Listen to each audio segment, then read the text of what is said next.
नमो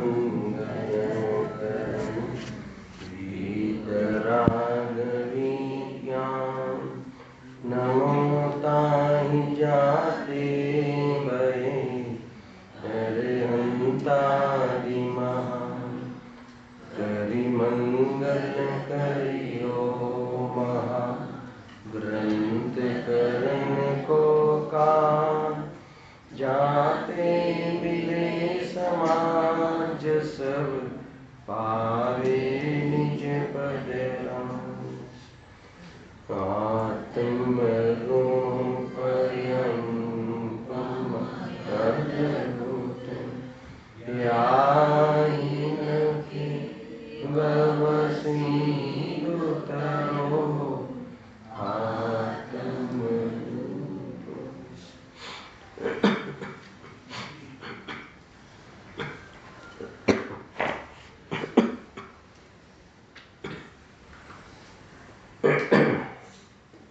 श्री मोक्ष मार्ग प्रकाशक ग्रंथ से सातमा अधिकार पर આપણે સ્વાધ્યાય ચાલી રહ્યો છે. ધર્મ બુદ્ધિથી ધર્મ ધારક વ્યવહારાભાસી મિથ્યા દૃષ્ટિ એ જીવને સાત તત્વ સંબંધી જે અયથાર્થ સિદ્ધાંત છે એનું સ્વરૂપ અહીંયા બતાવ્યું છે. એમાં સંબર તત્વનું અન્યથા રૂપ પેજ નંબર 233 થી ચાલે છે. એક પંડિતજીની એક થીમ છે, પદ્ધતિ છે કે પહેલા તો જે આ વ્યવહારાભાસી મિથ્યા દૃષ્ટિ છે એની માન્યતા કેવી છે એ બતાવે છે. પછી એ માન્યતા જૂઠી છે એ સિદ્ધ કરે છે અને સાચી માન્યતા શું છે એ બતાવે છે. એટલે વિષયને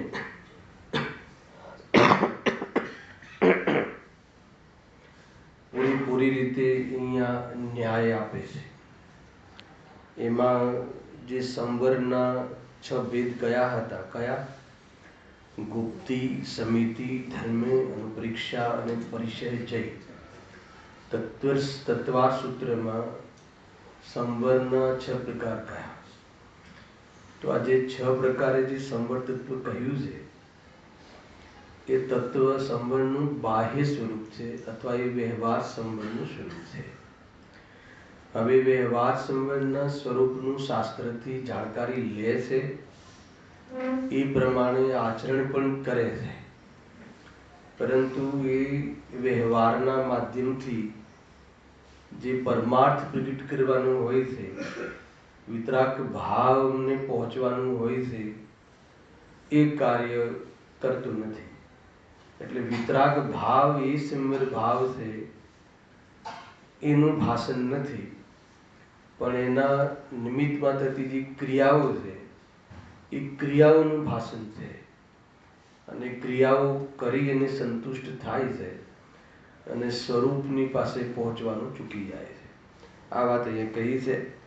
એમાં અનુપ્રેક્ષા સંબંધી, અનુપ્રેક્ષા જે અંગ કહ્યું, સંવરનો એક ભેદ કહ્યું, એ અનુપ્રેક્ષામાં શું કરે છે, શું ભૂલ કરે છે. અનુપ્રેક્ષાનો અર્થ તો બધાને ખબર હશે. પ્રેક્ષા એટલે ચિંતવન અને અનુપ્રેક્ષા એટલે વારંવાર ચિંતવન. જેનું વારંવાર ચિંતવન કરવામાં આવે એને અનુપ્રેક્ષા કહે છે. હવે કોનું વારંવાર ચિંતન કરે છે જ્ઞાનીઓ? જેને સ્વરૂપમાં ઉપયોગ સ્થિર કરવો હોય, એ ઉપયોગ જ્યારે બહાર આવે ત્યારે શાનું ચિંતન કરે છે? તો કે 12 ભાવના.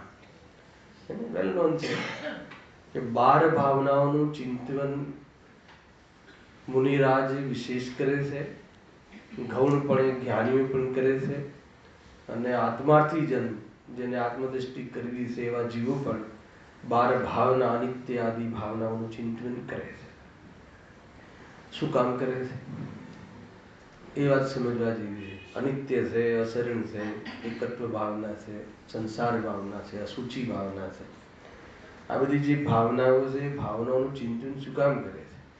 કે એના માધ્યમથી જે સંયોગો આદિ અનિત્ય છે એમ સમજી અને સ્વભાવ આત્મા નિત્ય છે એના તરફ લક્ષ્ય કરવાની પ્રેરણા, સ્વભાવ નિત્ય છે એનો અનુભવ કરવો, અને જે સંયોગોને નિત્ય માનીને બેઠું છે એ અનિત્ય છે એવું સ્વરૂપ જાણી અને વિરક્ત થવું, એટલા માટે આ ભાવનાઓ ભાવવાની આવે.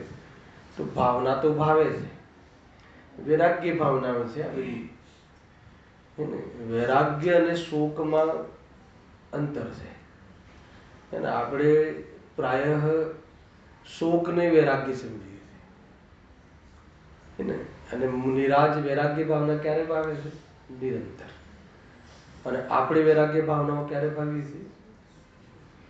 કોઈ કહે છે? મરણ પ્રસંગમાં.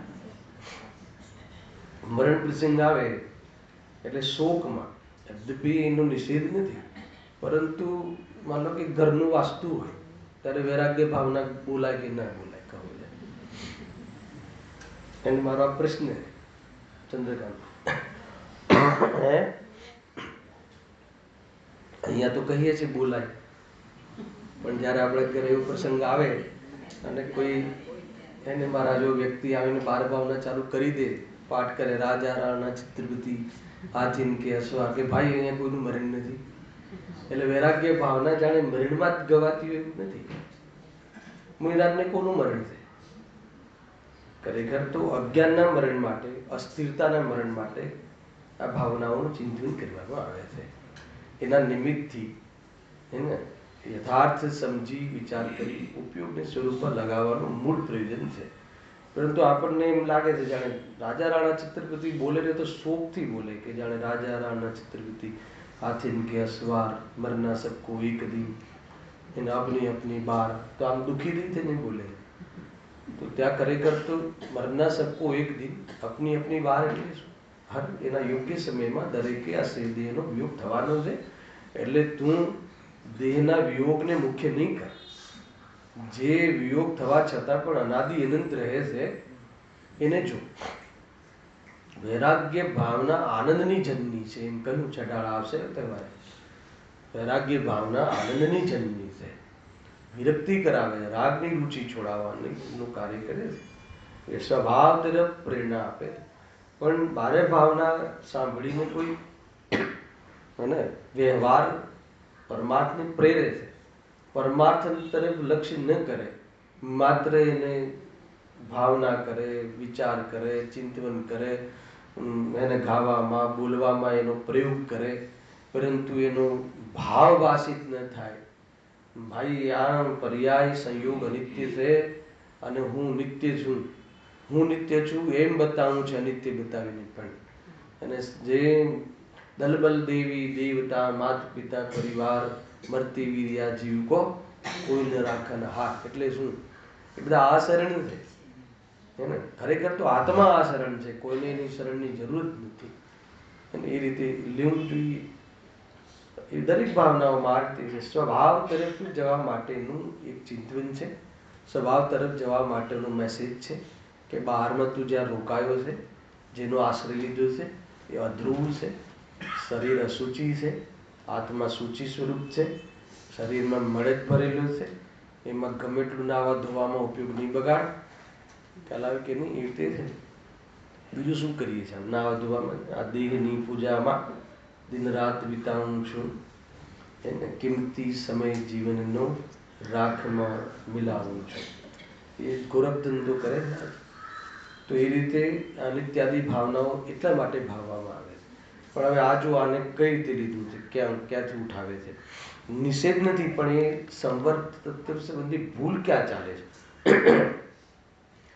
વળી અનિત્ય આદિ ચિંતવનથી શરીર આદિકને બુરા જાણી, હિતકારી ન જાણી તેનાથી ઉદાસ થવું, તેનું નામ તે અનુપ્રેક્ષા કહે છે.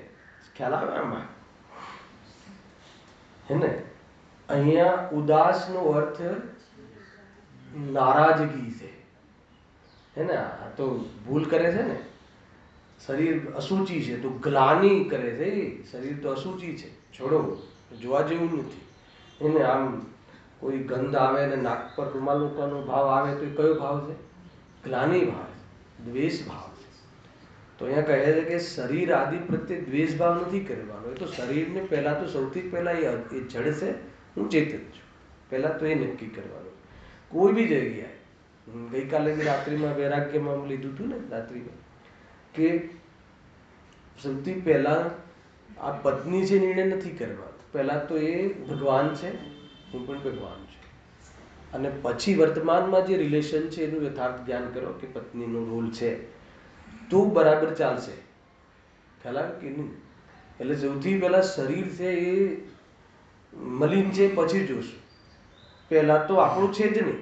અગર એટલાથી કામ થઈ જતું હોય, આપણી ચીજ જ નથી, છતાં પણ શરીરનું લક્ષ થાય છે ને સાહેબ, છતાં પણ એ સંયોગમાં જન્મથી મરણ સુધી રહે છે અને ઘણા કામ શરીરના અવલંબન લઈને કરવા પડે છે. તો કહે છે કે ભલે તને કરવા પડે છે પણ એ શરીર શું છે? હે ને, જળ છે, મલિન છે, અશુચિનો ઢેર છે, એમ કરીને સમજાવે છે ને. તો આ જે એમ અનુપ્રેક્ષામાં કહ્યું તો આને શું અર્થ કાઢ્યો કે એને શું કર્યું? જો બુરા જાણી હિતકારી ન જાણી તેનાથી ઉદાસ થઈ ગયો કે નહીં, બુરી ચીજ છે. પરદ્રવ્ય બુરી કે ભલી પરદ્રવ્યમાં નથી ઘટતું. પરદ્રવ્ય ઈષ્ટ છે કે અનિષ્ટ છે એમ નથી ઘટતું. પરદ્રવ્ય તો પર જ છે. એને મોહ રાગ દ્વેષ આદિ અનિષ્ટ છે, સ્વભાવ ઇષ્ટ છે. એટલા માટે સાત તત્વમાં જીવ અને અજીવ તત્વ, અજીવ તત્વ હે છે, ગે છે કે ઉપાદેય છે? જ્ઞેયમાં નાખ્યા, હે ને, હેમાં ન નાખ્યા. પત્ની હે છે કે ઉપાદેય છે?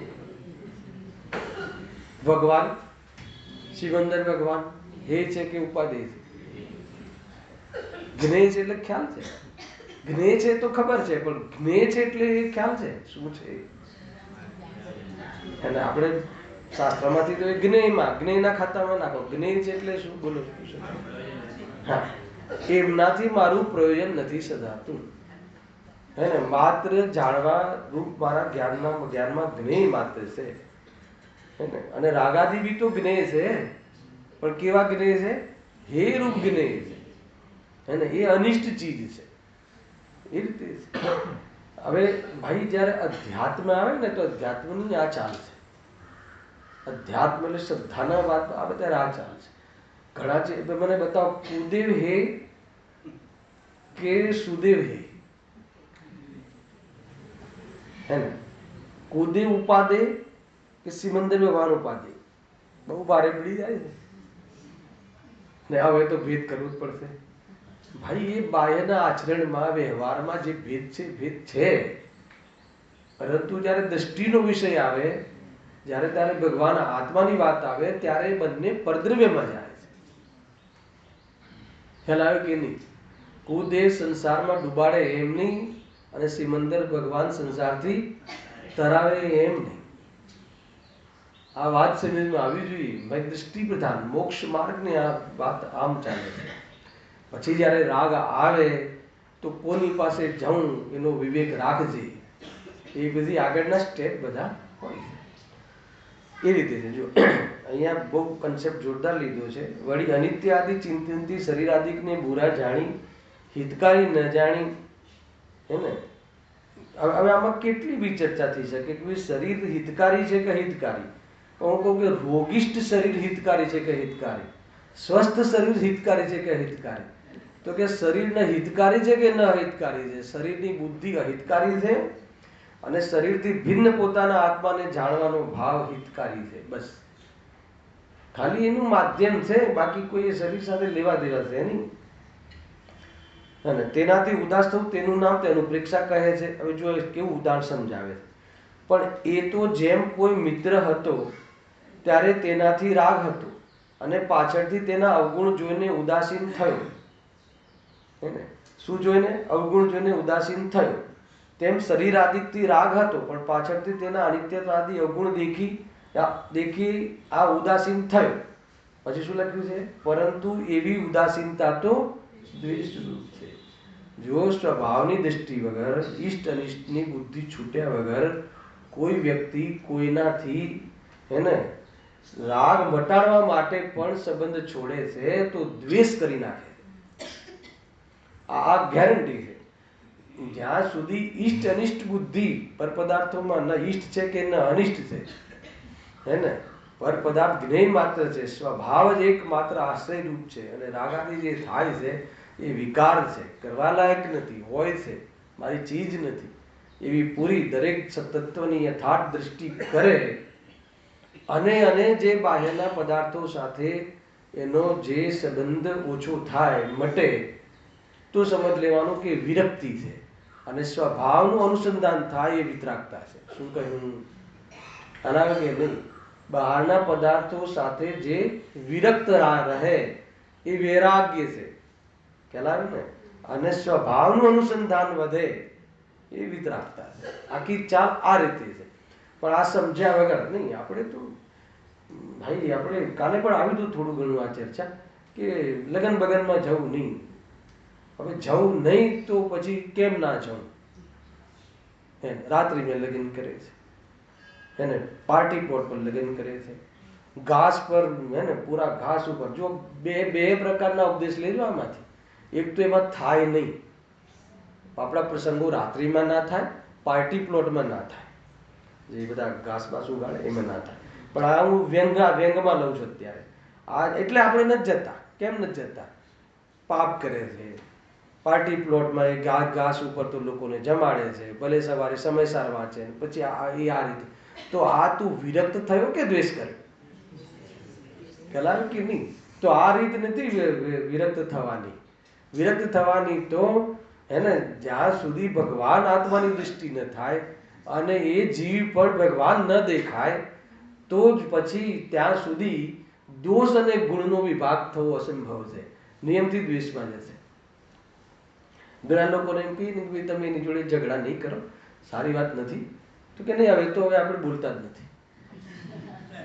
હવે બોલતા જ નથી. હવે બોલતા જ નથી એ કયા પક્ષમાં જશે? વિતરાગ પક્ષમાં જશે, વૈરાગ્ય પક્ષમાં જશે કે દ્વેષ પક્ષમાં જશે?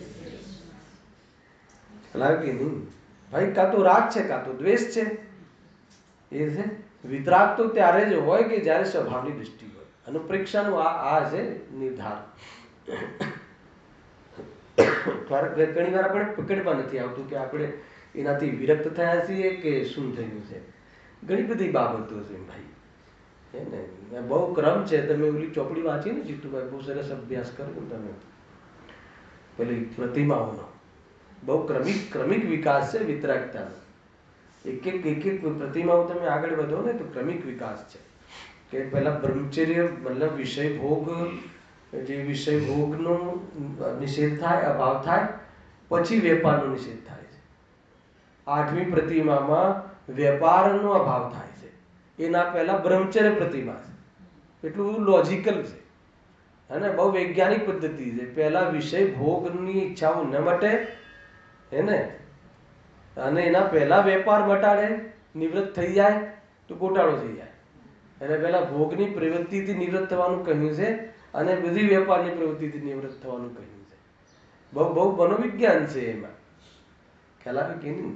પહેલાથી નિવૃત્તિ લઈ લે વેપારથી બધાથી, અને ભોગાદિની પ્રવૃત્તિથી નિવૃત્ત ના હોય તો નિવૃત્ત થઈને શું કરે મને કહેજો તમે જરા. એમાં બહુ વૈજ્ઞાનિક રીતે આખો વિકાસ છે. અત્યારે આપણો વિષય નથી, સામાન્ય વિષય છે અહીંયા એનો. ક્યારેક બહુ લેવા જેવો વિષય છે આખો. આમ વિતરાગતા કેવી રીતે વધે છે, સમ્યક દર્શન પછી સમ્યક દૃષ્ટિ જીવ સ્વરૂપની લીનતા વધારવા માટે અંતરંગ અને બહિરંગ કેવી રીતે પુરુષાર્થ કરે છે એ આપણે સ્વરૂપ સમજવું જોઈએ. એમાં કોઈ બહિરંગની ચર્ચા શાસ્ત્રના માધ્યમથી સમજી અને બહિરંગ જ પ્રયત્ન કરે અને અંતરંગનો વિભાવનું ખબર જ ના હોય તો કહે છે કે એ વેપારાભાસમાં જતું રહેશે. અને કોઈ એમ સમજે કે ભાઈ બહારની જે બહિરંગ આચરણ છે તો વ્યવહાર જ છે, જડની ક્રિયા છે, બંધનું કારણ છે, એમ કરીને એ ન કરે અને આત્માની ખબર નથી તો પાપમાં જતો રહેશે. આવ્યો ખ્યાલ? ક્યાં કેવી રીતે એટલી સાવધાની રાખવાની છે ને. બે વસ્તુ, એ તો વ્યવહાર છે, એ તો જડની ક્રિયા છે, એ તો આશ્રિતત્વ છે, એ તો બંધનું કારણ છે, તો એ તો હોવું જ ના જોઈએ. અને આત્માનો આશ્રય છે નહીં તો આશ્રય કોનો લેશે? અને છેલ્લે તો વાસ્તવમાં પાપનો જ આશ્રય લેશે, એ નક્કી છે. એના માટે જ આ બધું લખવામાં આવ્યું છે. ફરીથી વાંચું છું. પણ એ તો જેમ કોઈ મિત્ર હતો ત્યારે તેનાથી રાગ હતો અને પાછળથી તેના અવગુણ જોઈ તેને ઉદાસીન થયો, તેમ શરીરાદિકથી રાગ હતો પણ પાછળથી તેના અનિત્યવાદી અવગુણ દેખી આ ઉદાસીન થયો. પરંતુ એવી ઉદાસીનતા તો દ્વેષ રૂપ છે. ઉદાસીનતા વિતરાગ રૂપ હોય અને દ્વેષ રૂપ ન હોય. એમ કઈ ઉદાસ દાસત્વ નથી કોઈને, જેનું આપણને દાસત્વ નથી, મને એની અપેક્ષા નથી, હે ને. અપેક્ષા ભાષિત ન થવી પદાર્થોમાં, ભોગોમાં, કોઈ વ્યક્તિમાં, ત્યારે સમજી લેવાનું કે એ વિતરાગતા છે. અને અપેક્ષા ક્યારે ન ભાષે? પોતાનું નિરપેક્ષ સ્વતંત્ર સ્વરૂપનો એને અનુભવ હોય ત્યારે. અનુભવ હોય એટલે વસ્તુ તો એવી જ છે, નિરપેક્ષ જ છે. કોની જરૂર છે આપણને જીવવા માટે? જો બે કામ મુખ્ય છે આપણા. આપણે જીવવું છે, જીવવું છે એટલે અસ્તિત્વ લઈ લો. જીવવું છે એટલે આપણે અસ્તિત્વ કાયમ રાખવું છે, બરાબર છે. અને બીજું સુખી થવું છે, સ્વાધીન રહેવું છે, બરાબર છે. તો હવે મને બતાવો તમે કે તમારે અસ્તિત્વ માટે કોની જરૂર છે? તમને લાગે છે એ વાત જુદી છે, પણ જરૂર કોની છે મને બતાવો સિદ્ધેશભાઈ. કે માણસને, આપણને આપણા અસ્તિત્વ માટે, કાયમ રહેવા માટે આપણને કોની, કઈ દવાની ને કોની દુવાની જરૂર છે? બે ચીજો. કોઈ દવા અને કોઈ દુવા છે કે હું કાયમી રહું? બરાબર છે. હું તો મારા અસ્તિત્વ શક્તિથી અને જીવત્વ શક્તિથી સદા જીવું છું, અસ્તિત્વ શક્તિથી સદા ધ્રુવ છું, કાયમી રહું છું, બધું મારામાં છે. તો એ રીતે છે. આપણને આપણા માટે ખરેખર કોઈની જરૂર નથી. પણ આપણને જ્યાં સુધી ભાષિત થાય છે, હે ને, અપેક્ષા રહે છે, જ્યાં સુધી પહેલા નિરપેક્ષ છું એની સિદ્ધિ નહીં કરે તો બહારના પદાર્થોની અપેક્ષા રહ્યા કરશે. અને એ અપેક્ષા રહ્યા કરશે, પણ એનાથી તો આપણી સિદ્ધિ હોતી નથી. અને અપેક્ષામાં કાંઈની કાંઈ કલ્પના કરશે, ભાવો કરશે, કાંઈનું કાંઈ એને એમાં પાપ આદિનું પરિણમન કરશે. એ રીતે જ છે. આપણને જીવવા માટે કોઈની જરૂર નથી. અને મોક્ષ જવા માટે બે જ તો કામ છે. જીવવું જોઈએ. અને કેવું જીવવું જોઈએ? દમદાર જીવવું જોઈએ, મોક્ષરૂપ જીવવું જોઈએ. તો મોક્ષ જવા માટે કોની જરૂર છે? કર્મના અભાવની જરૂર છે કે નહીં? એની પણ જરૂર નથી. ખ્યાલ આવ્યો કે નહીં? તો કર્મનો અભાવ થશે ને, એની જરૂર નથી. એટલે એના અભાવમાં તારે કંઈ કરવાનું નથી, હે ને. તું સ્વરૂપમાં રહે તો કર્મ આવશે જ નહીં, એમ વાત અહીંયા કરે છે. જુઓ, પરંતુ એવી ઉદાસીનતા તો બેસવું છે જ્યાં જેવો પોતાનો, હવે જુઓ, હવે પોઝિટિવ સાઈડ લે છે. જ્યાં જેવો પોતાનો આ શરીરાદિકનો સ્વભાવ છે તેવો ઓળખી ભ્રમ છોડી તેને ભલા જાણી રાગ ન કરવો તથા બુરા જાણી દ્વેષ ન કરવો. એટલે ભલા જાણવાનું કીધું કે કોઈ ભલું બુરું છે જ નહીં. જો દરેક જગ્યાએ એક જ જગ્યાએ લઈ જાય છે કે રાગ દ્વેષ મટાડવાનું પ્રયોજન છે. રાગ દ્વેષની દૃષ્ટિ મટે અને રાગ દ્વેષ મટે. રાગ દ્વેષ મટાડવાનો પ્રોસેસ બે પ્રકારે છે. સૌથી પ્રથમ રાગ દ્વેષની દૃષ્ટિ મટે અને પછી રાગ દ્વેષ મટે. આ બધું નાસ્તિકની વાત છે. સૌ પહેલા સ્વભાવની દૃષ્ટિ થાય અને પછી સ્વભાવમાં લીન થાય. સ્વભાવની દૃષ્ટિ થતા રાગ દ્વેષની દૃષ્ટિ છૂટે અને સ્વભાવમાં લીન થતા રાગ દ્વેષ છૂટે. બરાબર છે? આટલું જ કરવાનું. હવે આની અંદર પછી જ્યાં જેવી રીતે વિસ્તાર કર્યો હોય એ સમજવાનું. બાકી બધો વિસ્તાર છે. એ વિસ્તાર તમને આની ખબર ના પડે, આમાં પ્રોસીડ થવાનું ન ફાવે તો કેવી રીતે કરવાનું એના માટે બધી ચર્ચા છે. અનુપ્રેક્ષાનું, બાર ભાવના, ભાવોના આ રીતે એ બધી વેદ જ્ઞાન કરો, તત્વ વિચાર કરો, તત્વ નિર્ણય કરો, એ રીતે છે. પછી અનુભવ કરો. તત્વ વિચાર સુધી તો સત્સમાગમ સુધી છે. અનુભવ કરવામાં પર્સનલ છે, 100% પર્સનલ છે. એમાં કોઈ આપણને અનુભવ કરાવી લેશે કે એવું કાંઈ છે નહીં. એ રીતે છે. હા, એવી સાચી ઉદાસીનતા અર્થે યથાર્થ અનિત્યત્વાદિકનું ચિંતન કરવું જોઈએ. ટૂંકમાં અનિત્ય આદિનું ચિંતન શાના માટે કરવું જોઈએ? દુઃખી થવા માટે ન કરવું જોઈએ, વિતરાગ થવા માટે કરવું જોઈએ. અને આ જીવ ડરી જાય છે. તમે અનિત્યની ભાવનાની એક જ સાઈડ બતાવતા જાઓ, બધું અનિત્ય છે, અનિત્ય છે, અનિત્ય છે. તો કે અનિત્ય છે તો એ શું કરશે? અનિત્યના ચિંતનથી ડરી જશે, ભયને પ્રાપ્ત થશે. એવું થાય છે કે નથી થતું? તો કેમ કે અનિત્યતાની સાથે નિત્યતાનો, અસ્થિનો પણ વાત બતાવવી જોઈએ કે સંસાર અનિત્ય છે. એનો અર્થ એ છે કે તું નિત્ય છે. સંસાર અનિત્ય છે નથી બતાવો. સંસાર અસરણ છે એનો અર્થ કે તું તું સ્વયં એના શરણની તારે જરૂર નથી, તું સ્વયં શરણરૂપ છે, એનો અર્થ એ છે. તો એ આપણને ખ્યાલ આવતો નથી, એટલા માટે આ જીવ દુઃખી થાય છે. એમ કહ્યું ને કે એને દ્વેષ નથી કરવાનો, અનિત્ય જાણીને દ્વેષ નથી કરવાનો, સ્વરૂપ જ એવું છે. ખ્યાલ આવે? માની લો કે તમને આનો સીધો પ્રયોગ બતાવો કે આપણે સમાજમાં કુટુંબમાં બધા સાથે રહીએ છીએ અને આપણે કોઈની પાસે મદદની અપેક્ષાએ ગયા અને એ મદદ ન કરી તો આપણે કઈ ભાવના ભાવવી જોઈએ? ખ્યાલ કે નહીં? અસરળ ભાવના, અનિત્ય ભાવના. કોઈ કોઈને મદદ કરે કે કોઈને કોઈની મદદ લેવી પડે એવું સ્વરૂપ જ નથી. એ સમજવાથી જ તમને એના પ્રત્યે રાગ દ્વેષ નહીં થાય. ખ્યાલ આવે કે નહીં? એ તો આ તો અશરણ છે, આ તો કોઈને શરણ આપતા જ નથી, હે ને? એ રીતનું એક એંગલ નથી અશરણ ભાવનામાં કે તારે શરણ લેવું પડે કોઈનું એવું છે જ નહીં, એનું નામ અશરણ ભાવ. ખ્યાલ આવે કે નહીં? ભગવાનનું મને શરણ નથી. લોકો કહે કે જૈનોના ભગવાન કોઈની મદદ જ નથી કરતા, તો કહે છે કે કોઈને મદદ લેવી પડે એવું સ્વરૂપ જ નથી, એનું નામ કે કોઈની મદદની જરૂરત નથી અથવા એને મદદ નથી આપતા, એનો અર્થ એ છે. આખો પોઝિટિવ એપ્રોચ આ છે ને, એ રીતે સમજવું જોઈએ. તો એ રીતે તો લેતો નથી, નિવૃત્ત થતો નથી, પરંતુ રાગ દ્વેષ વધારવાના જ ખાતામાં એ આ ભાવનાઓ ભાવીને કરે છે. કાં તો શોક વધારે છે, કાં તો દુઃખી થઈ જાય છે. અરે શું કરું, આ તો અનિત્ય છે, હે ને?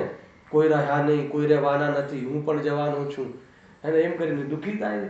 અરે તું જવાનો છે એટલે તું રોકાવા માટેના જે ખોટા પ્રયાસો કરે છે એ છોડીને ભેદ જ્ઞાન કર, એમ કહેવું છે, હે ને? અપની વાત, પોતપોતાના કાલમાં આયુષ્ય પ્રમાણે જવાનું જ છે.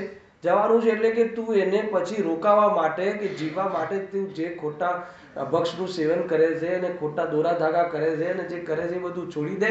અને તું જવા છતાં મરતો નથી, અથવા જઈશ તો પછી ક્યાં જઈશ, રહીશ કે નહીં રહીશ, એ બાબતે વિચાર કર. તો કે રહીશ, અને કેવો રહીશ? કે પરિપૂર્ણ રીતે રહીશ, ચેતન રૂપે રહીશ. હવે બતાવ, જવાનો જે ક્રમ છે એનાથી તને શું ફરક પડવાનો છે? હલાવે કે નહીં? આ રીતે એને આ ભાવનાઓથી એમ કહે છે કે અનિત્ય આદિ ભાવનાઓનું ચિંતન કરીને એને સ્વભાવ પર દ્રષ્ટિ કરવાની, વિતરાગ ભાવને પ્રગટ કરવાનો, સ્વભાવને પામવાની જગ્યાએ એને તો ખાલી માત્ર એ ભાવનાઓ બોલી રટી કથન કર્યા અને કદાચિત પ્રયોગમાં લઈને દ્વેષ કરે. જે ચીજો અનિત્ય લાગી, અસુચિ લાગી તો દ્વેષ કરે, પણ રાગ દ્વેષ મટાડવાનું પ્રયોજન એને નથી. ત્યાં સુધી આ ભાવનાઓ એને ભાવારૂપ કાર્ય જે છે એને શું કહેવાશે? વ્યવહાર સંવર કહેવાશે. તો શું કહેવાશે? મિથ્યાત્વ કહેવાશે. હલાવે કે નહીં? વ્યવહાર સંવર તો ત્યારે કહેવાય, હે ને? ઘી, સ્ટીલના ડબ્બાને ઘીનો ડબ્બો ત્યારે કહેવાય કે ડબ્બામાં ઘી હોય કાં તો મૂકવાનું હોય, થોડી છૂટ આપી. હલાવે કે નહીં? અચ્છા, બજારમાં તમે લોટનો ડબ્બો લેવા જાઓ છો તો લોટનો ડબ્બો છે એમ જ પૂછો છો? તો એ વખતે લોટ હોય છે? તો લોટનો ડબ્બો કેમ કહો છો? કેમ કે લોટ ભરવાનો છે, તો એ લોટનો કહેવાય. હેલા, એ રીતે છે. એટલે પૂર્વ ચરબી વ્યવહાર હોય છે, પરંતુ પ્રયોજન હોય તો, ના હોય તો વ્યવહાર નથી. તો શું છે? પ્રદર્શન છે, મિથ્યાત્વ છે, હે ને? તો મહેમાન આવવાના છે ને, એટલે એક ફર્સ્ટ ક્લાસ ડાયમંડનો ડબ્બો લાવી રાખે કે જેમાં ડાયમંડ લોકો ભરે છે. આપણે ડાયમંડ કંઈ ભરવાના નથી, ખાલી દેખાડવાનું છે કે ડાયમંડનો ડબ્બો. ના ખ્યાલ આવે? આપણે તો સંવર ધર્મ છે, આપણે ધર્મ કરીએ છીએ એવું દેખાવું જોઈએ, અને આપણે બરાબર બાર ભાવનાનું ચિંતન કરીએ છીએ, પરિસર જે કરીએ છીએ અને ગુપ્તી આપણે પાલન કરીએ છીએ, બસ એવું દેખાડવું જોઈએ. અંદર વિતરાગ ભાવથી શું મતલબ? દુનિયા માને કે આને સંવર તત્વ પ્રાપ્ત છે, પછી બાકી કેટલું રહ્યું? ખાલી તિથિ આપવાની બાકી રહી. હેલા કે એક તિથિ આપી દો એટલે કામ ચાલી જાય. ફલાણી તિથિ પાર્વતી. ગજબ છે ભાઈ, આ જીવને આ એક ચીલો પડી ગઈ. કોઈ જ્ઞાની એ રજૂઆત કરી તો એ તો આપણા માટે ઉપયોગી થઈ પડી, પણ લોકોએ એનો ઉપયોગીતા તો ન લીધી અને પોતાના નામ રજીસ્ટર કરાવવા લાગ્યા કે આ તિથિ આ ને આ તિથિ આ. થાય કે ના થાય? ઘણી વખત અતિરેક થઈ જાય છે. જ્ઞાનીના ભાવ સમજી શકાતા નથી. સાચી ઉદાસીનતા અર્થે યથાર્થ અનિત્યવાદિકનું ચિંતન કરવું એક સાચી અનુપ્રેક્ષા છે. પરિસહ છે. આ તો બહુ મોટા વિષયો છે. અહીંયા જેટલા પ્રયોજનથી આપ્યું છે એટલા જ પ્રયોજનથી આપણે ચર્ચા કરીએ છીએ. પરિસહ જય. પરિસહ અને જય બે ચીજો કહી છે. તો પરિસહ જય પણ એક વ્યવહાર સંવર્તત્વ છે.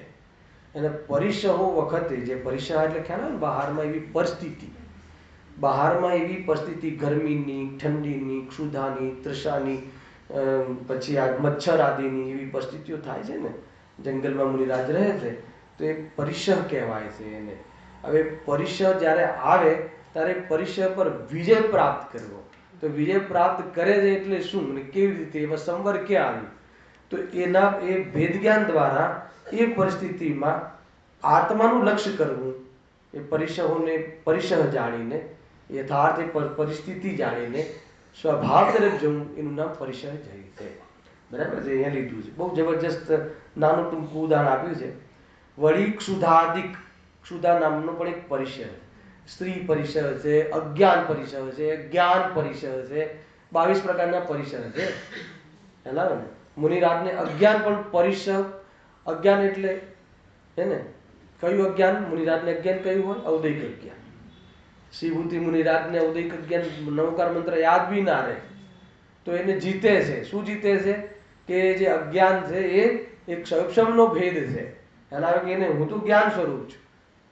અને જ્ઞાન પરિસહ કુંકુમ દેવને આટલા પરમાગમ લગ્યા, વિચક્ષણ બુદ્ધિ, તો એકે વખત ન એમ વિચારે કે આ જે જ્ઞાનના ઉઘાડ રૂપ છે મારું સ્વરૂપ છે, એમ ન અનુભવ કરે કે આ તો ઉઘાડ છે, જાણું મારું સ્વરૂપ છે, એમ સમજીને ક્યારે બી એ ઉઘાડ રૂપ જ્ઞાનનો અહંકાર ન કરે. નહીં તો એ પરિસરમાં જતું રહેશે. અને પરિસહ જય નહીં કરે તો મુનિરાજ નહીં, મુનિરાજ તરીકે એમનું જીવન પવિત્રતા નહીં રહે. ખ્યાલ આવે કે નહીં? ઘણી બધી બાબતો છે. આપણને ઘણી વખત સમ્યક દ્રષ્ટિ જીવની ચર્ચા આપણે ખૂબ કરીએ છીએ, પણ મુનિરાજની ચર્ચાઓ બહુ ઓછી કરીએ છીએ. પણ સમ્યક દ્રષ્ટિ જીવને મુનિરાજની ચર્ચાઓ બહુ ગમે છે. ખ્યાલ આવે કે નહીં? કેમ કે સમ્યક દર્શન પછીનું મૂળ રોલ તો મુનિ અવસ્થા છે. ખ્યાલ આવે?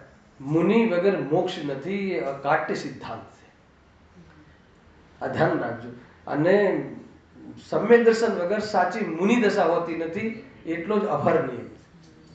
એટલે ગુરુદેવસિંહે કચાશ જોઈને ત્યાંથી વાત ઉઠાવી કે ફટાફટ આ દિગંબર બધા મુનિ તો બની જાય છે, પરંતુ સમ્યક દર્શનની ખબર નથી. તો એ મુનિ પણ ખોટું છે અને એનાથી વિકૃતિઓ આવે છે, સમાજમાં બહુ નિંદનીય કાર્યો થવા લાગે છે. એને જે મુનિની પોષણમાં કાર્ય ન થઈ શકે એવા કાર્યો કરાવવા લાગે છે. શાળાઓ ખોલાવે ને એને પછી હોસ્પિટલો ખોલાવડાવે ને, એ મુનિરાજના કામ નથી. હવે જીવ તો પાગલ છે.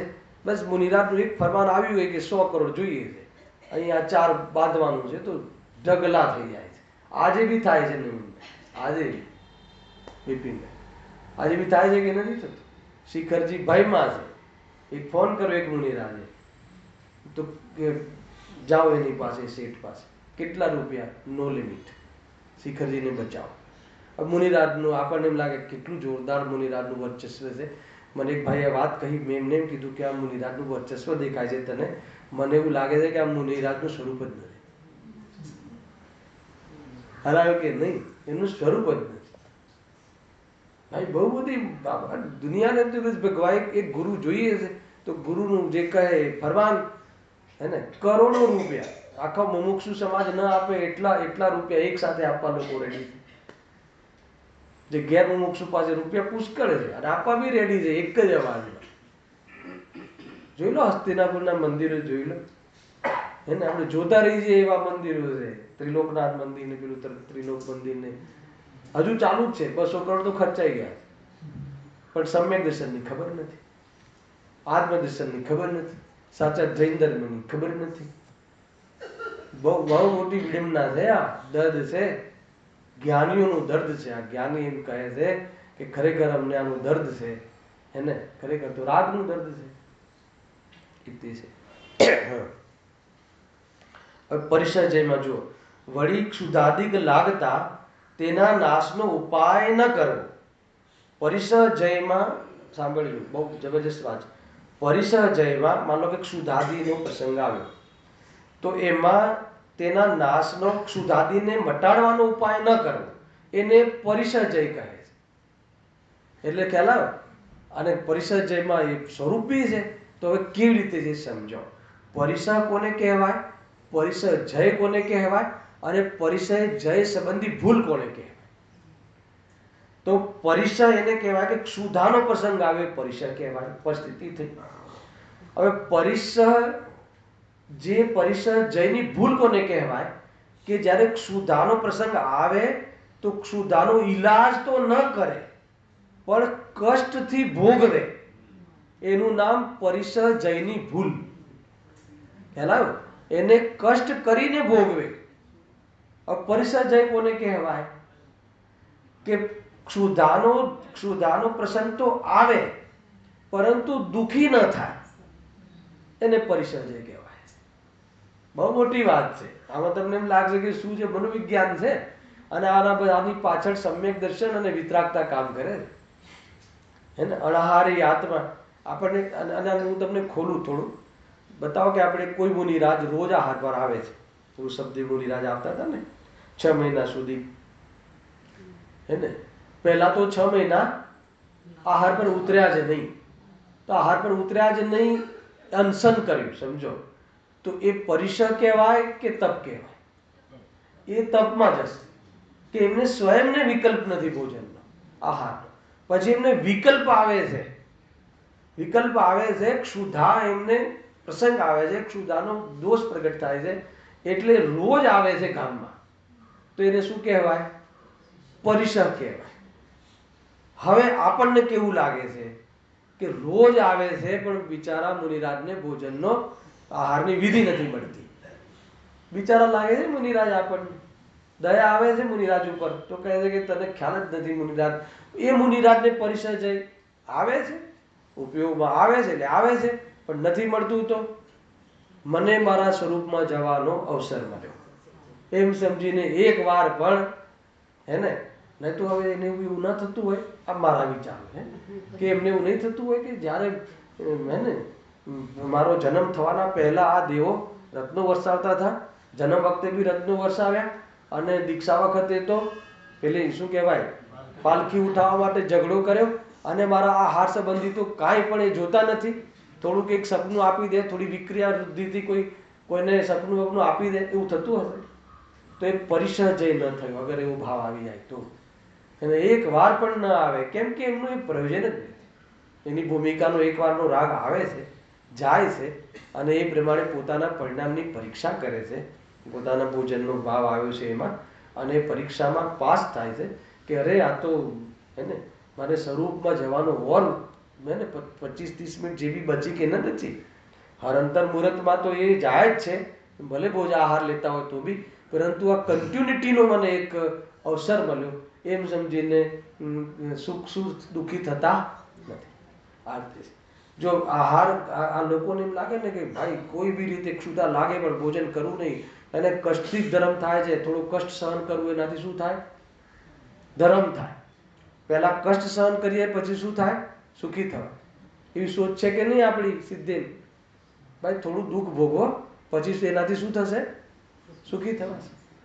એવું છે ને, દીકરો ભણતો ના, બેટા થોડું તું ભણી લે, થોડું કષ્ટ પડશે તને, પણ પછી તું સુખી થઈ જશે. કોઈ કષ્ટથી સુખી થવાય? મુનિ દશા કષ્ટમયી દશા છે. એ જ તો સમર્થત્વ સંબંધી ભૂલ છે, હે ને? સંવર સુખરૂપ છે પરંતુ એને દુઃખરૂપ લાગે છે. કાં તો એ સંવરની ક્રિયાઓને કષ્ટથી ભોગવે છે અને સંવર માને છે. આખો ખ્યાલ આવે ને? આ બધું મનોવિજ્ઞાન છે. જો વળી ક્ષુધાદી લાગતા તેના નાશનો ઉપાય ન કરવો, તેને તે પરિસ સહનતા કહે, સહન કરે છે, કષ્ટ સહન કરે છે. પરિસજય ના થયું. અહીંયા કહે છે કે ભોજનનો ભાવ તો આવે, ક્ષુધા તો લાગે, ક્ષુધા તીવ્ર લાગે, પરંતુ દુઃખી ન થાય, તો જ વાસ્તવમાં પરિસજય થયું કહેવાય. હવે ઉપાય તો ન કર્યો. સાંભળજો, હવે એનું પોસ્ટમોર્ટમ કરે. ભૂલ ક્યાં પડી? પહેલા ભૂલ બતાવી, આ ભૂલ છે, પછી ભૂલ કેવી રીતે છે એનું વિશ્લેષણ. ઉપાય તો ન કર્યો. શાનો ઉપાય ન કર્યો? ભોજનનો ઉપાય તો ન કર્યો, ક્ષુધા મટાડવાનો ઈલાજ તો ન કર્યો, અને અંતરંગમાં ક્ષુધાદિની અનિષ્ટ સામગ્રી મળતા દુઃખી થયો. ખ્યાલ? અનિષ્ટ સામગ્રી એટલે શું? કે જે ભોજન ન મળવાનો અવસર આવ્યો એમાં દુઃખી થયો. હવે સાંભળજો, તથા રતિ આદિનું કારણ મળતા સુખી થયું. તો ઇન્દ્રિય વિજય બી ન રહ્યો. આ તો ઇન્દ્રિયનો વિષય છે, પરિચય જઈ ના રહ્યો. પછી માનો કે 1 મહિના પછી આહાર થયો, અને આહાર બી પાછો કોને ત્યાં થયો? ચક્રવર્તીને ત્યાં. તો હવે તો આજે ચક્રવર્તીને ત્યાં આહાર થયો એટલે હવે ખુશ થતા હશે મુનિરાજ. ચક્રવર્તીનું ભોજન તો બધાને ખ્યાલ છે, ગુરુદેવશ્રી બરાબર બતાવે. તો કે એવું એને ન થાય. જો એ તો એ તો દુઃખ સુખરૂપ પરિણામ છે. હવે સાંભળજો શું દોષ લાગે છે. અને એ જ આર્ત રૌદ્ર ધ્યાન છે. ખ્યાલ આવે કે નહીં? ભોજનમાં જે સંક્લેશતા થઈ, આહાર ન મળ્યો તો સંક્લેશતા થઈ, એ શું થયું? આર્ત ધ્યાન. સંક્લેશ પરિણામને આર્ત ધ્યાન કહેવાય છે. અને પછી ભોજનનું સેવન કરી અને આનંદ થયો, એ રૌદ્ર ધ્યાન. હાલ આવે કે નહીં? પાપ પરિણામમાં આર્ત ધ્યાન છે, અને પાપ પરિણામના પોષણમાં, સેવનમાં સુખ લાગવું એ રૌદ્ર ધ્યાન છે. આ બે ખાસ ધ્યાન રાખવું. હિંસાનંદી રૌદ્ર ધ્યાન, વૃષાનંદી રૌદ્ર ધ્યાન છે કે નહીં? હિંસા કરીને ખુશ થઈએ, જૂઠું બોલીને ખુશ થઈએ. આપણે જૂઠું બોલ્યા અને આપણે કોઈ પકડાઈએ નહીં તો જૂઠું બોલવામાં એક તો સંક્લિષ્ટતા, એટલે આર્ત ધ્યાન. બરાબર છે? અને જૂઠું બોલ્યા પછી આપણને પકડાઈએ નહીં, અને કોઈને જૂઠું બોલીને છેતર્યો તો આપણને શું થાય છે? હે ને? એને ક્વોલિટી માનીએ છીએ, ખુશી થાય છે. તો કયું ધ્યાન આવી ગયું? રૌદ્ર ધ્યાન. અને આ આર્ત રૌદ્ર ધ્યાન જે છે એનું ફળ બહુ માઠું છે, એમ અહીંયા કહે છે. એવા ભાવોથી સંવર કેવી રીતે થાય? ફોર્મ્યુલા આપે છે, જો હવે સમજાવો. દુઃખના કારણો મળતા દુઃખી ન થાય, તથા સુખના કારણો મળતા સુખી ન થાય. અથવા દુઃખના કારણો કોઈ ખરા દુનિયામાં? તો પંડિતજી આમ કેમ લખે છે? જે સંસારીઓને દુઃખના કારણ એટલે પાપના ઉદયમાં, પ્રતિકૂળતાઓમાં એને દુઃખના કારણ માને છે ને, તો એવા કારણો મળે જ્ઞાનીને તો એવા દુઃખી ન થાય, અને પુણ્યના ઉદયમાં ખુશ ન થાય, સુખી ન થાય.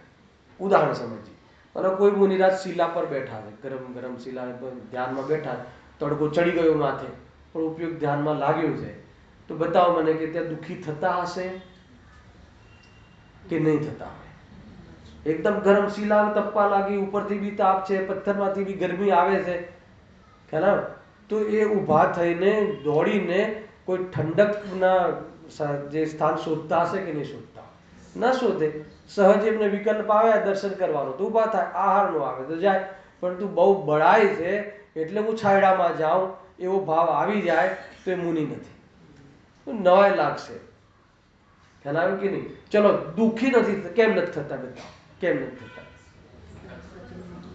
કેમ કે દેહ બુદ્ધિ નથી. એક દેહ બુદ્ધિ નથી, એ તો સમ્યક દૃષ્ટિને નથી, પરંતુ દેહ બુદ્ધિ બી નથી, અને દેહ પ્રત્યે એવી આસક્તિ બી નથી. એટલે એ જે બળવાના પ્રસંગમાં જ્ઞાન તો થાય છે બળવાનું, પરંતુ દુઃખ થતું નથી. એટલો ખ્યાલ આવ્યો તમને? તો કે આમાં સંઘર્ષ શું આવ્યો? તો કે એ બાજુ લક્ષ જ નથી જતું, તો ઉપયોગ ક્યાં જશે? કોને પહોંચશે? સ્વભાવને. એનું નામ સંભાળ. ખ્યાલ આવે કે નહીં? અચ્છા, હવે બીજી વાત. બરાબર તડકો ચડ્યો, ઓટોમેટિક એ જ વખતે મોસમ બદલાઈ ગઈ. બરાબર? એક ઠંડકનું આખું વાવાઝોડું આવી ગયું, એકદમ ઠંડક થઈ ગઈ, થોડુંક છાંટા થઈ ગયા. બતાવો તો એ વખતે એનું જ્ઞાન થશે કે નહીં? નહીં તો કોઈ કે એમને જ્ઞાન જ નથી થતું, એ તો સ્વરૂપમાં ડૂબી જાય છે. એટલે જ્ઞાન થશે. અચ્છા, જ્ઞાન થશે પણ ખુશી થશે કે નહીં? કેમ નહીં થાય? ખુશ થવું જોઈએ કે આપણને થાય કે ના થાય? ખ્યાલ આવે કે નહીં? અંતર ખ્યાલ આવે? એ પરિચય છે. એ પરિચયમાં એ ક્યારે બી, એ તો એ શરીર એમને બહારના પદાર્થોના આધાર પર એટલે સુખ દુઃખનો એમને અનુભવ જ નથી. અતિન્દ્રિય સુખને વેદે છે. એમને કાંઈ એનાથી સુખ લાગે એમ નથી. અચ્છા, એમાં થોડુંક હાસ થઈ ગયું તો મનોમન કોઈને ખબર નથી, ત્યાં શિષ્યો તો છે નહીં. ખ્યાલ આવ્યો કે નહીં? આ બધું એટલા માટે કહું છું કે ધર્મ બધાની વચ્ચે નહીં, એકલામાં બી ધર્મ હોય છે. જે તમને વિતરાગતા થઈ હોય ને, અથવા તમારું જે બાહ્ય આચરણ હોય ને, એ કોઈ બધાની સાથે જ બાહ્ય આચરણ મેન્ટેન કરવું એમ નથી હોતું. મેન્ટેન કરવાની વાત નથી, પણ અંદરમાં ધર્મ પ્રત્યે પ્રેમ હોય તો બહારમાં એ ધર્મને બતાવવાવાળી જે ક્રિયાઓ છે, અથવા એમાં એને આપણને એમાં રહેવા માટેનો અવસર તક પૂરી પાડે એવું જે વાતાવરણ હોય છે, એનો પણ એને બહારમાં આદર હોય છે. એ પ્રકારે એ રીતે છે બધી વસ્તુ સમજવી ભાઈ. એ રીતે છે. જો એવા ભાવોથી સંવર કેવી રીતે થાય? દુઃખના કારણો મળતા દુઃખી ન થાય, તથા સુખના કારણો મળતા સુખી ન થાય. બરાબર? પણ ઘેરરૂપથી તેઓ જાણવા વાળા જ રહે છે, એ જ સાચો પરિચય જય છે. અગર એમાં દુઃખી થઈ જાય તો વિજય ન થયો, એ તો વાસ્તવમાં પરિચય પરાજય થઈ ગયો. પરિચય પરાજય, આ પરિચય જય. જય એટલે શું? એ વખતે દુઃખી ન થવું. હવે દુઃખી કેમ ના થાય? વિતરાગ હોય તો. વિતરાગ કેમ હોય? સ્વરૂપના આશ્રય હોય તો. અને સ્વરૂપના આશ્રય તો છે જ, પરંતુ વિશેષ સ્વરૂપના આશ્રયમાં જાય છે, એટલે એ પહોંચ્યા એટલે સંવર, વિશેષ રીતે પહોંચ્યા એટલે નિદ્રા. સંવરપૂર્વક નિદ્રા હોય છે.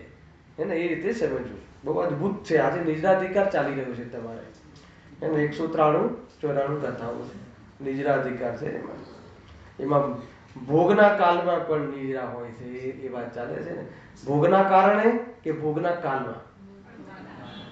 લોકોએ આપણા પર આંગળી ઉઠાવી. આ મુમુક્ષુ લોકો કહે છે કે ભોગના કાળે એટલે ભોગ વખતે પણ, ભોગથી પણ નિદ્રા થાય છે. અરે ભોગના કાળમાં પણ નિદ્રા થાય છે. કેમ થાય છે? ભોગથી. હેલા કે પેલું બતાવ્યું હતું ને, વૈદ્યનું ઉદાહરણ આપ્યું હતું. અરે એ ભોગમાં દેખાય છે, ભોગવે પણ છે, પરંતુ કેવી રીતે? ઈલાજના રૂપમાંથી. પરંતુ એ જેમ આપણને ખબર છે કે ફલાણી દવા કેન્સરની ઈલાજ માટે છે, ફલાણો ડૉક્ટર કેન્સર માટેનો જ છે, પરંતુ કેન્સર માટેનો હોય, કેન્સરના ઈલાજની દવા હોય તો પણ ઉપાદેય માનીએ છીએ. ચલો આપણને સુલભ છે, ઉપલબ્ધ થવા માટે, તો આપણે સેવન કરીશું. ઘરમાં જ કેન્સરની દવા પડી હોય તો આ કેન્સરના મટાડવાની દવા છે તો કોઈ સેવન કરે? એમ કહેતા હતા ગુરુદેવશ્રી. સમજમાં આવ્યું? ઉદાહરણમાં કોઈ કરે? ઉપાદેય માને એમ. રોગ વખતે ભલે લે પણ ઉપાદેય ન માને, ન લેવી પડે એમ જ કરે, પણ લેવી પડે તો ઈલાજ માટે લે. આવી વસ્તુ ભોગમાં લગાવવાની છે.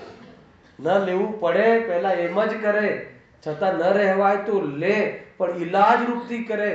અને જેમ માની લો કે આ દવા લઈ રહ્યા છીએ એટલે રુચિપૂર્વક ન લે, અને રુચિપૂર્વક નથી લેતો, સમ્યક દ્રષ્ટિ જીવ એટલે સ્વભાવની રુચિ છે, એટલે એને એ સંબંધી અનંતાનુબંધી બંધ થતો નથી. એ કર્મનું આવું નથી થતું, એનો નવો બંધ નથી થતો, એટલે નિદ્રા છે. અને જે અલ્પબંધ થાય છે એ સ્વરૂપમાં રહેતા નીકળી જાય છે, અને અલ્પબંધના ભાવોનો પણ એ સ્વભાવનો રૂપે અનુભવ કરતો નથી. આખો નિદ્રાધિકારનું એક આ થીમ છે. એ પ્રમાણે સમજવાનું છે. અમારે હવે સમાપ્ત થઈ ગયું. હવે કાલથી બંધ અધિકારનો પ્રારંભ થાય છે મલાડમાં. ગયા ફેબ્રુઆરીમાં ચાલુ કર્યો હતો, આ ફેબ્રુઆરીમાં સમાપ્ત થયો. ગુરુદેવશ્રીનો 7મો ભાગ, સમયસાર સિદ્ધિ 19મી વખત. કાલથી 8મો ભાગ પ્રારંભ થશે.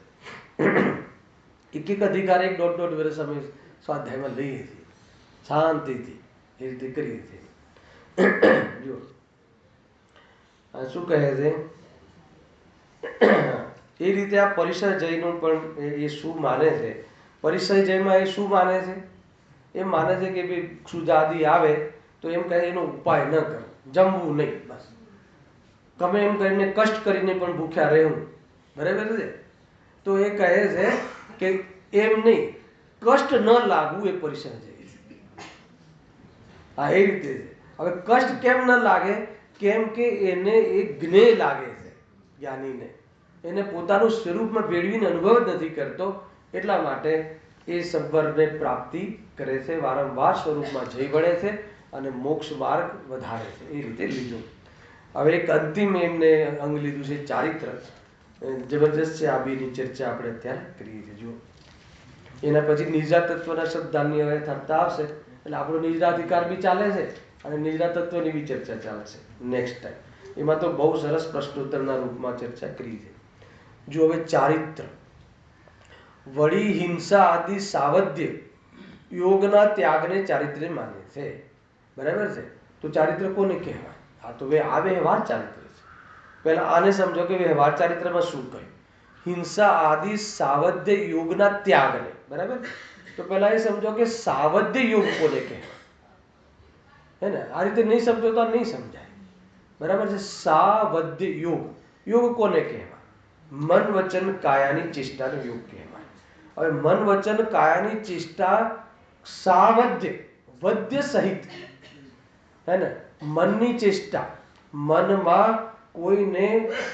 કોઈને હિંસા પહોંચાડવાની, દુઃખ પહોંચાડવાનું ચિંતન, હે ને, એ મનનું સાવધ્ય યોગ. વાણી દ્વારા કોઈને પીડા પહોંચે એવી વાણી કરવી, એ શું કહેવાય? સાવધ્ય વાણી.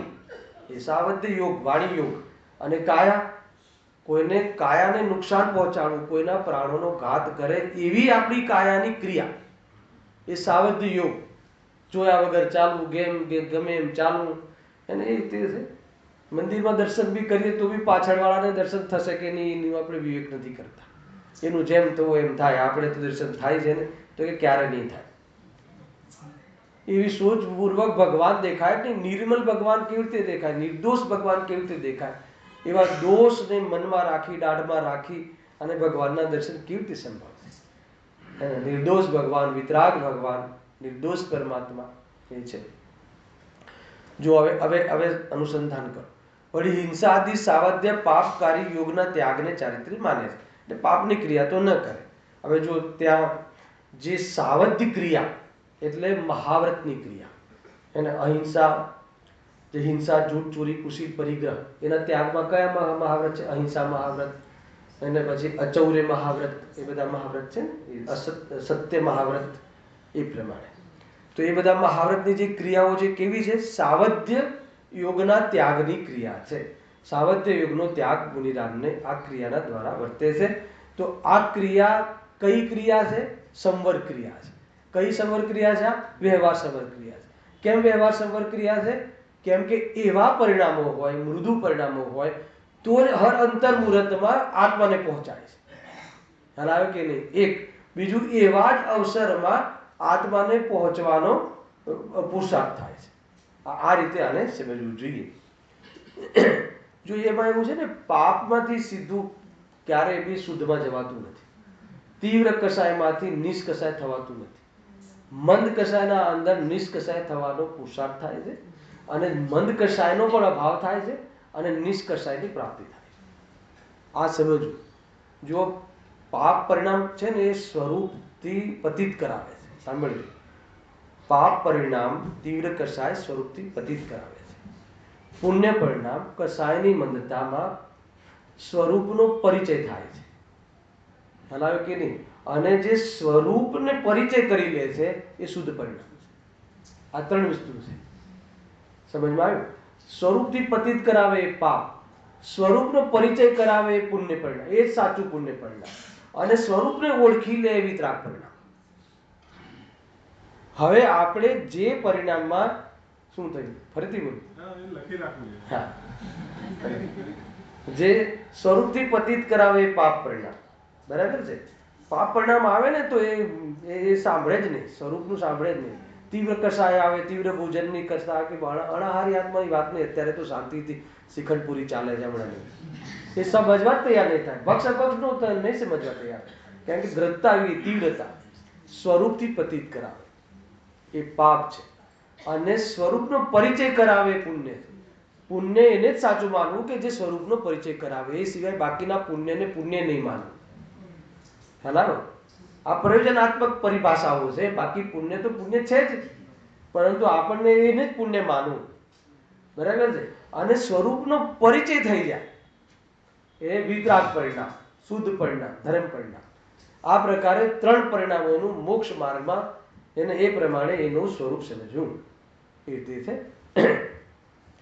તો આ જેટલા બી આજે સંવર આદિના ભાવ કહ્યા, વ્યવહાર, એ બધા પુણ્ય પરિણામ છે.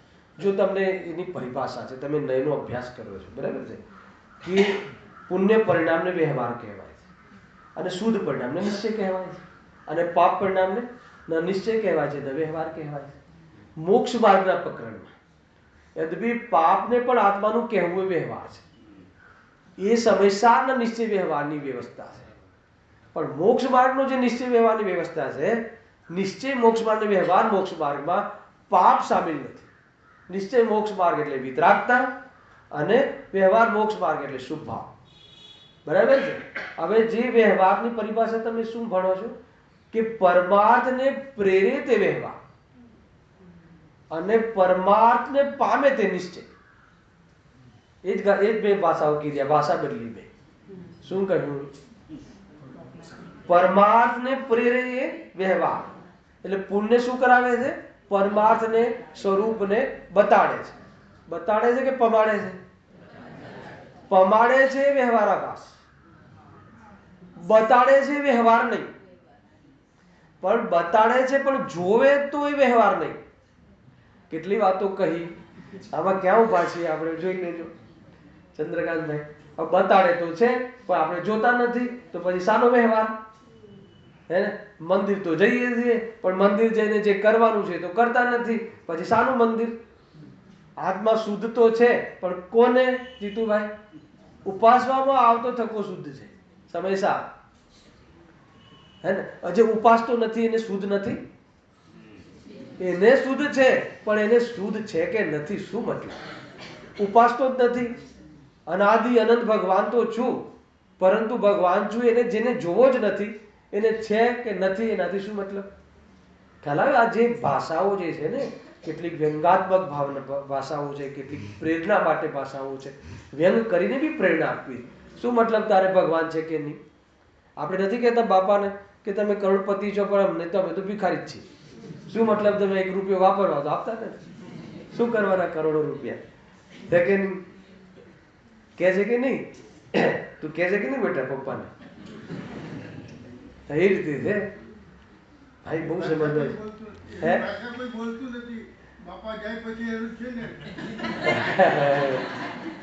પણ જાય પછી ને ત્યાં સુધી શું કરવું? ના બોલે છે. હવે તો બોલવાની બહુ છૂટ છે ચંદ્રકાંતભાઈ.